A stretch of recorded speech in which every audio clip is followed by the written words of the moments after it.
Yeah, my name is Queese. I'm an artist. I do hip hop. I do R&B. I do pop sound, Christian. I'm also a worship director at the Edge Hip Hop Church right here in Grand Rapids, Michigan. Our relationship to PE, man, we met through some of the artists that go to the Edge, Beacon and Stephen Malcolm. They saw me touring and they felt like I would be a dope addition to the Edge, and that was back in 2017. So yeah, our relationship started then, and it's just been growing since I've been there for 5 years now. So And Jeff? My name is Joe Gofo. I am an electrician by trade. I'm a spoken word poet on occasion, and my relationship to PE is I met him as a preacher in sandals, teaching the word. I was invited by one of my friends, and I got to hear the gospel from somebody that looked like me in a way that I could understand.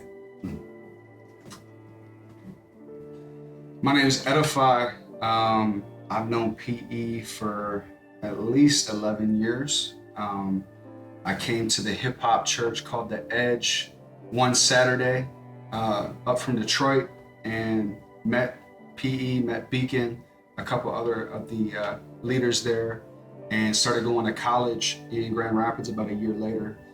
So The Edge has been my home for over a decade. I'm an artist. I'm also a producer, and I helped produce this project for the audiobook. For this audio book, I was the voice, I guess, for a better lack of terms. I got to read the book, which is a little bit more difficult than you would imagine. Speaking to somebody for a little bit, doing little short bursts of like poetry for like 2, 3 minutes, that's one thing, but it's another thing altogether to read like 20 chapters of a book. So yeah, that was my role. yeah, for me, man, I was the one that kind of did the initial mix and master, well, not master, initial mix and edit. So as Joe recorded, I kind of cut out, spaces and different mess ups or whatever, which will happen in any type of recording you do. So I was the initial one. Then I handed it off to Edify to do the final mix and master. So yeah. I'm not used to a lot of studio sessions.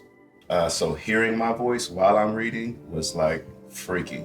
And sometimes you'll get some playback too. So it was difficult reading for long periods of time and with some words that I'm sure came from Strong's Exhaustive Concordance. So for me, enunciating some of the words was difficult. But some of the actual messages that were in the chapters weren't just hard to read word wise, but to read looking into somebody's diary wise. So yeah, doing the production on this project, there were some challenges because I've never done an audiobook before. And I liked getting that experience under my belt. But I ended up spending about 3 times as much time as I thought originally on the project, taking out breaths, making sure that everything was, perfect within the book, from any breaths to any spit in the mic to anything that was misread. So yeah, that took a lot of time as far as just editing goes. And then as far as the mix goes, I had to use some new plugins. If you're not familiar with what a plugin is, basically it's an effect you put on a voice in a mix. And so I had to use some different plugins because as an audio engineer with hip hop music, I've never done vocals without a beat behind it. So it's a little bit different. Everything's exposed, everything's up front. And so you have to make sure every little thing sounds good and sounds like it's well put together. So that was the biggest challenge. And for you, Chris? Man, yeah, just having to, it's 20 chapters, and having to go through each chapter and listen to just everything. You have to pay attention to every aspect of every breath, how the words were said, like Joe said earlier. It was dope, man, and I just loved hearing everything that happened in the book. But man, it was definitely an awesome experience, challenging to edit, to figure out, okay, how do we make this sound the way we want it to sound? How do we make this sound as professional as possible? Which breath do we take out? Which one do we keep? How much space in between, each word, so had to be real specific and on point with that. But yeah, man, it was definitely a challenge, but it was a great challenge, man. Mm-hmm. It sharpened my tools in the studio, so yeah. Man, it was a really interesting time listening while working to the project. Because the biography in it, there was parts that like I got to listen to over and over again and learn so much more about PE. So he shared a ton of things in his sermons over the years about his personal life and what he's been through, but this was like a direct look in with all the specifics and no stone unturned type of thing. So I got to learn a lot about PE in the sense that there were details to stories that I didn't know fully going in. And how about you, Joe? What was it like working on this project for somebody that you already knew so well? It was a little difficult. I think there are things, I think just community-wise, that you don't find out about people that you even know and love until after they're gone. In order to get a peek into someone's life like this, that you know and that you've worked with, and we've been running a long time, shoulder to shoulder, and this was definitely a more in-depth look than I was previously given. So, yeah. And for you, Chris?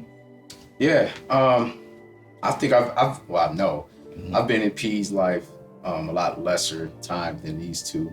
But these last 5 years, I've, been able to be around him, see how he works, see how he does ministry and everything. But this book just put a whole new view. I've heard P talk about, his past stories and everything and experiences. But this book put a whole different light on it because it was, like you said, it was very intentional, it was very descriptive. So man, it made me appreciate, him a lot more, just knowing the things that he went through. And to see him today, it's like, wow, this dude really made it. Yeah. Like, this is a dope story to be able to be told, man, so people can hear it. So yeah, it just gave me a different view of him in a positive aspect. So there's quite a few things that I learned about PE that I didn't know fully. Like I said, I've heard mention of things, but one thing that I really related to was PE standing up to bullies a lot, especially when he was younger. People either picking on somebody or picking on him. He defended himself and he defended others that he cared for and that were vulnerable to somebody attacking them or bullying them. And I just don't really do well with bullies. I feel like a lot of times bullies just don't get checked. So I definitely related to that part of the story with him growing up. I've been through